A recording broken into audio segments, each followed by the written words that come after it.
Hi, thanks for joining me today. Just hang on a sec while I go over something I've got to do before we actually get started here.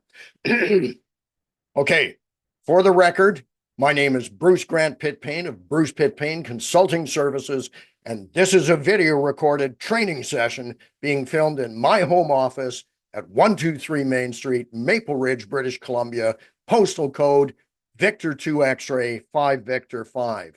The date is July 29th, 2024, and the time is 1:04 p.m. It will be viewed by at least 3 people, many of whom I don't even know yet. Sorry about that. Okay, we can move on. Where were we? So how did that feel? Was it a great way to launch a relationship with you? What was your first impression of me? Could this have been done better? Well, we might find out in today's chat, which is about how to introduce an interview in a way that would not detract from its goals. Research has shown that it could take as many as seven attempts to make up for one poor first impression. On a social level, this might be acceptable, but it could be fatal to an investigative interview where you would usually only get one chance. For this reason, it is important to start your rapport building when you first meet the interviewee. Beginning an interview by talking to the recording equipment to mention tombstone data, occurrence number, location, time, and participants is the antithesis to building bridges.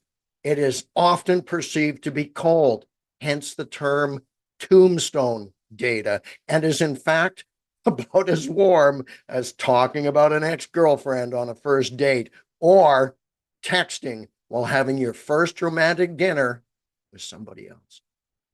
Now, if possible, do the introduction before the interviewee enters the room. And if this isn't feasible, do it after he or she has left.